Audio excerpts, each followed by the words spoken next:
বিশ্ব ক্রিকেট এগিয়ে যাচ্ছে, নতুন নতুন দল গড়ছে ইতিহাস। কিন্তু প্রশ্ন হলো, বাংলাদেশ কি সেই গতিতে এগুচ্ছে নাকি পিছিয়ে পড়ছে? ভারত আজ বিশ্বসেরা দলে পরিণত হয়েছে, আর যুদ্ধবিধ্বস্ত আফগানিস্তান মাঠ নেই, অনুশীলনের সুযোগ নেই। তবু দেরাদুনের বারাটে মাঠে গাম জড়িয়ে তারা বদলে দিয়েছে বিশ্ব ক্রিকেটের হিসাব।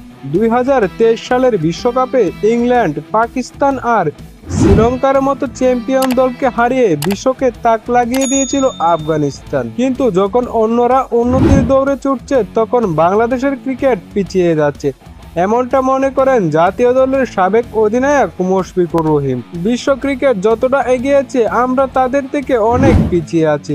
যদি সেই সাপোর্ট দিতে পারি, তবে বাংলাদেশ এগিয়ে যেতে পারবে।